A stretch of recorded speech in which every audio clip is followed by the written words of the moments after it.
Salam, necəsiniz? Ümid edirəm yaxşısınız və hər şey qaydasındadır. Əvvəlki YouTube videolarıma göstərdiyiniz diqqət üçün təşəkkür edirəm. İndi gəldik mövzuya. Bu gün də əslində çox spesifik bir mövzum yoxdur. Ümumiyyətlə mövzular seçərkən çalışıram ki, həyatınıza toxuna biləcək bir mövzular olsun. Uzun-uzadı danışılacaq hər hansısa bir mühazirəyə çevrilməsi. Bu gün nədən danışacağıq? Bu gün əslində öz WhatsApp sistemdə müəyyən qeydiyyatlar götürürəm hər dəfə ki, gələn dəfə bundan danışa bilərsən ya da mövzular arasında bu cümləni istifadə edə bilərsən və s. Bu da yazdığım cümlələrdən biri idi. Cümləni mütləq istifadə edəcəm və o cümlə elə mövzuya çevrildi. Arada düşmək lazımdır. Bu nə deməkdir? Həyat bir yoldur və gedirik orada. Amma bəzən dayanmamaq üçün, yıxılmamaq üçün, düşməmək üçün özümüzü məcburi şəkildə o yolu getməyə vadar eləyirik ya da belə deyim də əlimizdən əlimizdən tutub sürüklüyürük. Amma arada düşmək lazımdır, arada yıxılmaq lazımdır və dayanmaq lazımdır. Yoxsa həyatı düzgün addımlarla, ən önəmlisi sağlam addımlarla gedə bilmərik. Bu da belə. Və bu arada dayanmaq məsələsini, yıxılmaq məsələsini biraz cinsiyyət tərəfindən çıxış eləyəcəm. Çalışdığım qədər seksist bir cümlələr qurmayacağam, amma gəlin qəbul eləyək ki, bizim cəmiyyətdə qadın olmaq qədər kişi olmaq da çox çətindir. Belə bir Instagramda zarafatyana paylaşılmış bir post var idi ki, Azərbaycan yeganə ölkədir ki, nə qadına, nə də kişiyə ayrı seçkilik etmir.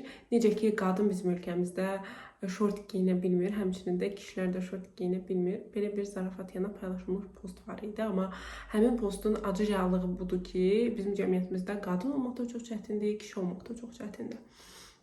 Və dünya statistikasına nəzər saldığımız zaman ən çox ürək tutmasından vəfat edən insanlar ümumilikdə və çoxluqda kişi cinsinin nümayəndələri olurlar. Təəssüf ki. Niyə? Kişi cinsinin nümayəndələri öz duyğularını rahat bir şəkildə göstərə bilmir, onları ifadə edə bilmir və bunun nəticəsində də bastırılan hər duyğu, keçən dəfəki videolarımızda bunlardan danışmışdıq, bastırılan hər duyğu özünü psixofiziologiyada, bədəndə, anatomiyada göstərir. Belə. Bəs niyə böyük T travmalardan danışırdım və yıxılmaq bu məsələnin hansı hissəsinə aiddir?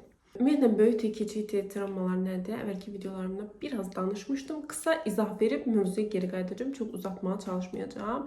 Böyük T travmalar odur ki, bir millətin, bir xalqın və ya birdən çox millətin, xalqın eyni anda yaşadığı travmalardır.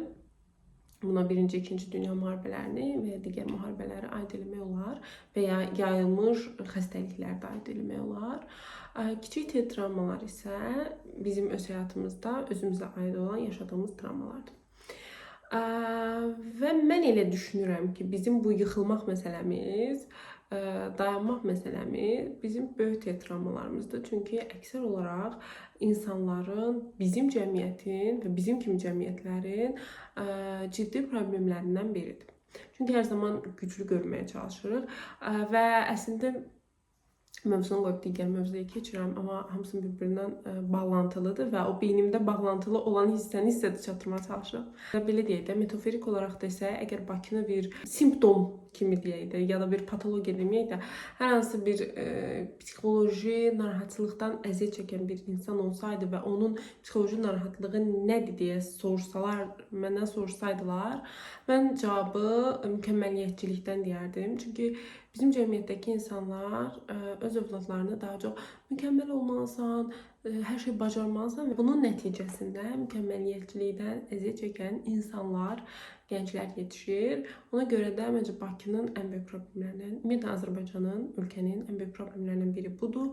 Ona görə də Azərbaycanın məncə psixolojik narahatlığı ki, o bir insan olsaydı, onun psixolojik narahatlığı mükəmməliyyətçilikdən əziyyət çəkmək olardı. Digər videolarımda ailə modelindən danışmışdım.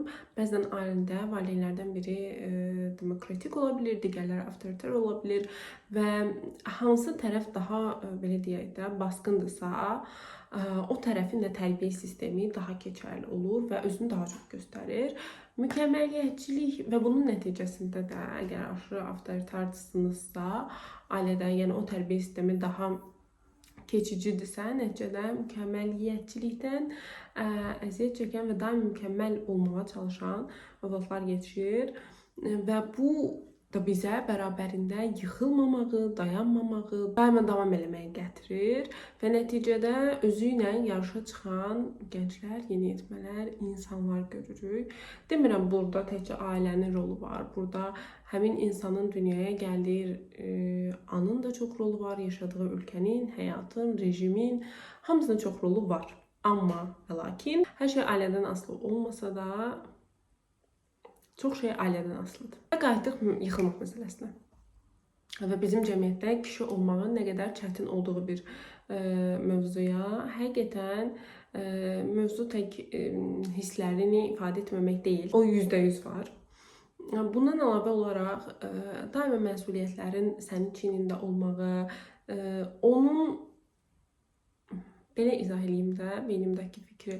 Bizim cəmiyyətdə kişi olmaq, sən daima nələrsə eləməlisən, sən dayanmamalısan, sən həm qazanmalısan, həm işləməlisən, həm bir şeylər yaratmalısan, hər şeylə özünü, ailəni təmin eləməlisən, bunun bərabərində sevgi verməlisən və s. və s. və s.